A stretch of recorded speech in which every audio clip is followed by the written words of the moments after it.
प्रणाम जी, सुंदर साथ जी। परमहंस महाराज श्री रामरतन दास जी की अपार मेहर से और कृपा से हम उनके जीवन यात्रा में उनके संग संग चल रहे हैं। तो कल महाराज जी ने बताया कि सतगुरु ने ऐसी कृपा कर दी, ऐसी मेहर कर दी कि मैं उनकी मौजों में ही रहता था। मस्त भजन से रहते हम तो हर प्रकार की मौज रही। सतगुरु की कृपाओं से अपने पास न रहने की कोई कमी रही, न रहती कोई कमी। महाराज जी कहते हैं मेरे कुटिया भी उन्होंने बनवा दी, खाना अपने आप बन के आ जाता, दीपक अपने आप जला हुआ मैं देखता, धूनी मेरी अपने आप ही कैसे जल जाती, रम जाती। मैं जानता ही नहीं था कि कौन आकर ये कर देता। मैं तो केवल अपने सदगुरु की मौजों में, उनकी कृपा में, उनके आनंद में ही, उनके भजन में मस्त रहता। और क्या होता कि जिसको मैं जो कह देता वो बात सच हो जाती, क्योंकि अंदर तो सदगुरु विराजमान है, वही कहते थे। तो इस तरह से गृहस्थी लोग आने लगे और मैं उनके हर संकट को दूर करने लगा।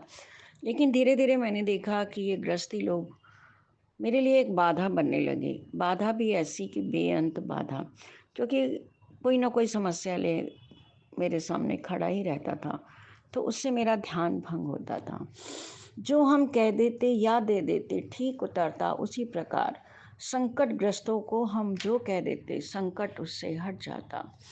जिसे समझते थे हम बाधा, बाधा भी कैसे बेअंत, उनके आन जान से विघ्न बहुत ही होता था हमको।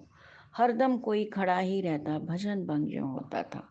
सुंदर साथ जी जिस प्रकार महाराज जी वर्णन कर रहे हैं, तो आज भी हमारी यही स्थिति है कि हम उनके दरबार जाते हैं।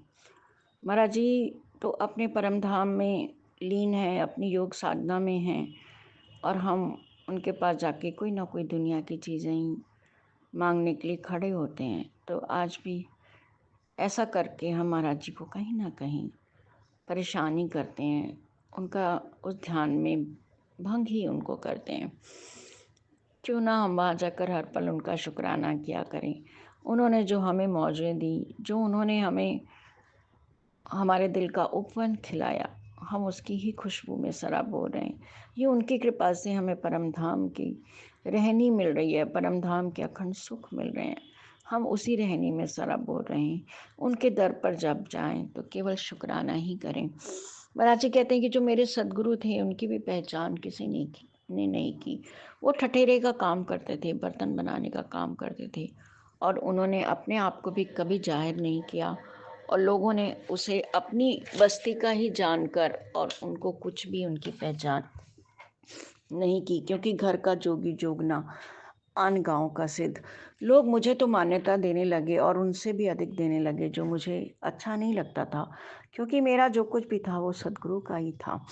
और लोग सोचते थे कि यह तो हम ही में से हैं, एक हो ही नहीं उनको पहचान है। हक की स्वरूप सदगुरु का पूर्ण जोश का पूर्ण स्वरूप।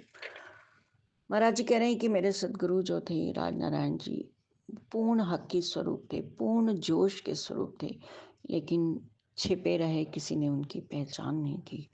तो सुंदर साथ जी हम भी ऐसी गलती ना करें, अपने सदगुरु स्वरूप में ही, अपने युगल स्वरूप धाम धनी की पूर्ण शक्ति को देखें और उनकी पहचान कर अपने मार्ग पर आगे चलें। प्रणाम जी।